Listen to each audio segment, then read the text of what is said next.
성경이 숲을 걷다. 오늘은 시편 62편입니다.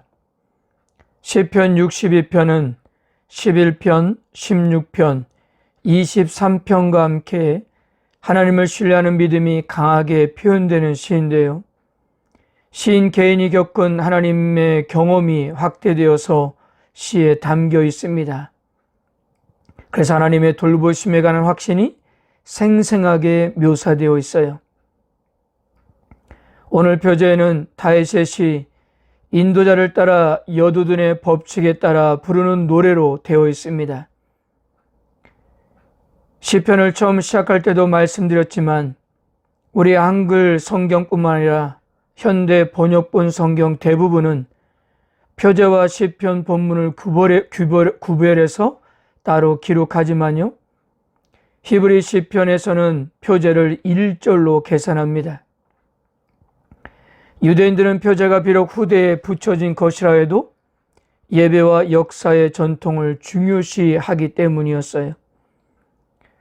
그리고 표제가 시의 성격을 알려주는 것은 물론이거니와 역사적 정황에 관한 정보를 주는 면에서도 대단히 중요합니다. 오늘 62편의 표제에서는 시인을 다윗으로 말하고 있고요.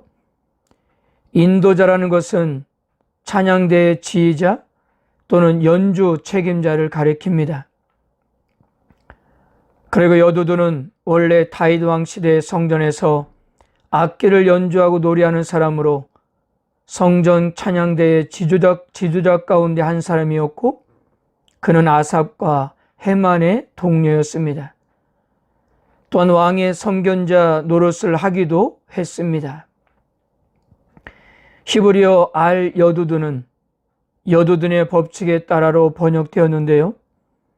여두둔이 어떤 곡조를 만들었을 가능성이 있고, 그래서 시편 62편은 그가 만든 멜로디를 따라 불려졌을 수도 있습니다.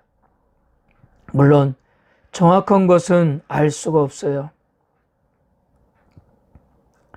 1절과 2절입니다. 나의 영혼이 잠잠히 하나님만 바라며 나의 구원이 그에게서 나오는도다.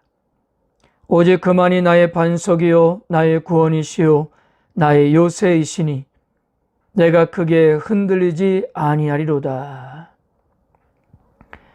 잠잠히로 번역된 두미아는 침묵을 뜻하는 단어이긴 하지만 무엇인가 기다린다는 의미가 확실히 내포되어 있습니다.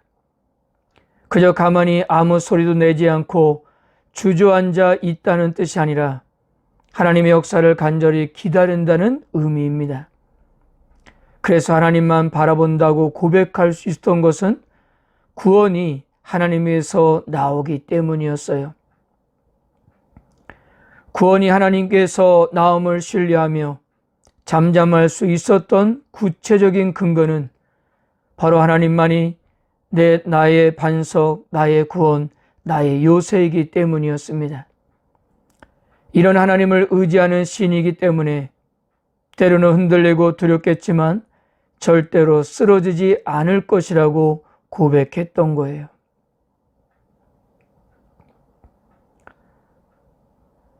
3절과 4절에서는 넘어지는 담과 흔들리는 울타리가 무고한 행인을 위협하듯 아무런 잘못이 없는 시인도 언제든 위험에 처할 수 있는 상황이고, 원수들은 비겁하고 야비한 방법으로 시인을 음해하고 있었습니다. 즉 시인은 안전을 보장받을 수 없는 상황이었던 것인데요. 그러므로 시인이 이러한 상황에서 진실로 흔들리지 않을 수 있었던 것은 하나님께 시선을 맞추고 하나님에게 자신을 붙들어 메었기 때문이었어요. 5절에서 7절입니다. 나의 영혼아 잠잠히 하나님만 바라라. 물은 나의 소망이 그로부터 나오는도다. 오직 그만이 나의 반석이시요 나의 구원이시요 나의 요새이시니 내가 흔들리지 아니하리로다. 나의 구원과 영광이 하나님께 있으며 내 힘과 반석과 피난처도 하나님께 있도다. 나의 영혼으로 번역된 네페시는 영혼 이상의 뜻을 가지고 있는데요. 창세기 2장 7절은 이렇게 말씀합니다. 여호와 하나님이 땅에 흙으로 사람을 지으시고 생기를 그 코에 불어넣으시니 사람이 생명이 되니라. 하나님이 흙으로 사람을 형상을 만들고 생명의 기운을 코에 불어넣으시자 흙더미가 생명이 되었습니다. 과연 생명이 무엇일까요? 그것이 바로 네페시입니다. 즉 살아있는 인간 전체, 즉 전인을 가리킵니다. 그러므로 굳이 시인이 나의 영혼이라고 고백하는 데는 이유가 있어 보이는데요. 집중을 그만큼 강조하고 있는 것입니다. 온 삶을 집중해서 바라보는 하나님은 과연 어떤 분이신가 하는 거예요. 바로 그분은 나의 반석, 나의 구원, 나의 요새셨던 것입니다. 즉 시인에게 하나님은 구원의 소망이셨던 거예요. 사람들은 흔들려도 반석이고 구원이시고 요새이신 하나님은 결코 흔들림이 없기 때문이었습니다. 8절도 보세요. 백성들아 시시로 그를 의지하고 그 앞에 마음을 토하라. 하나님은 우리의 피난처시로다. 시시로라는 말은 모든 시간을 의미하는데요. 하나님의 백성이라면 언제나 항상 하나님을 의지하라는 것이고요. 토하라는 말은 쏟아붓다는 뜻으로 마음을 하나님께 쏟아 놓는다는 의미입니다. 하나님 우리가 쏟아놓은 모든 것을 반드시 들어주시고 치료하시고 위로하실 피난처이시기 때문입니다. 마지막 9절에서 12절입니다. 아 슬프도다. 사람은 입김이며 인생도 속임수이니 저울에 달면 그들은 입김보다 가벼우리로다. 포악을 의지하지 말며 달치한 것으로 허망해지지 말며 재물이 늘어도 거기에 마음을 두지 말지어다. 하나님이 한두 번 하신 말씀을 내가 들었나니 권능은 하나님께 속하였다 하셨고 주여 인자함은 주께 속하오니 주께서 각 사람이 행한 대로 갚으심이니이다. 먼저 9절에서 사람으로 번역된 베네 아담은 일반적으로 한계가 분명한 조금은 한심한 사람의 본질을 가리키는 표현이고요. 입김으로 번역된 헤벨은 가인의 동생으로 등장하는 아벨을 의역한 번역입니다. 전도서에서는 이 단어가 헛되다로 표현되었어요. 즉 헛되다는 것이고 한계가 있다는 것입니다. 그리고 속임수로 번역된 카자브는 하나님이 없는 인생이 그렇다는 것입니다. 그러니까 사람은 허무하고 덧없는 존재이기 때문에 자기의 힘을 의지하거나 무자비하게 행동하지 말라는 것이었어요. 11절과 12절에서도 시인은 하나님께서 거듭 말씀하신 것을 들었다 했는데요. 그가 거듭 들었던 말씀은 권능과 인자함이 주께 속하였다는 거예요. 구약 성경에서 하나님을 믿는 믿음의 본질이 잘 설명되는 것은 권능과 인자함의 결합에 있습니다.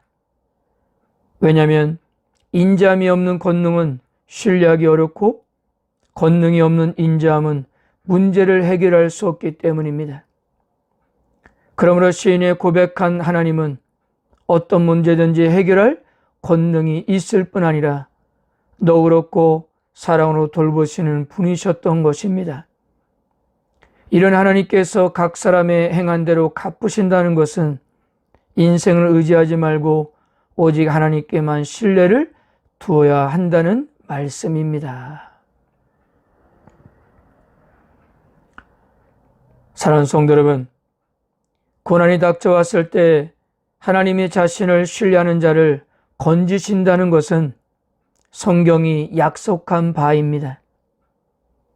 그런데 우리들은 삶에서 해결해야 할 일들이 있으면 왜 하나님을 먼저 찾지 않을까요? 신약 성경에서 예수님은 제들과 갈릴리호수 건너편으로 가시는 도중 예수님께서 주무시는 상황에서 갑자기 호수에 풍랑이 일었는데요. 제자들은 곧장 주님을 깨우지 않았습니다. 갈릴리에서 잔뼈가 굵으면서 여러 번 풍랑을 이겨냈기에 그때도 뚫고 나갈 자신이 있었던 모양이었어요. 근데 결과는 어땠습니까? 결국 주님을 깨우고야 말았습니다. 무조건 처음부터 주님을 깨웠으면 어땠을까요? 경주말을 보면 말이 달릴 때 좌우를 보지 못하도록 차 한 대를 씌웁니다. 근데 이유는 놀랍게도 신경 분산을 막는 것이 아니라 두려움을 방지하는 데 있다고 합니다. 우리들도 마찬가지로 내가 하나님이 아닌 다른 해결책에 곁눈질을 하는 것은 어쩌면 정말 무서움 때문인지도 모릅니다. 하나님이 정답이 아니시면 어쩌지? 하는 두려움이 원인일 수 있어요. 그런데 오늘 62편의 시에는 구원은 그분에게만 나온다고 고백했습니다. 그러므로 그는 문제 앞에 곧장 하나님께로 달려갈 수 있었던 것입니다. 우리들도 하나님을 전적으로 신뢰하면서 어떤 문제이고 곧장 하나님께로 달려가기를 축복합니다. 하나님이 없는 인생은 그저 헛된 인생일 뿐이기 때문에 그런 인생을 의지하지 마시고 나의 반석이요 나의 구원이요 나의 요새의 신 하나님만을 의지하시기를 바랍니다.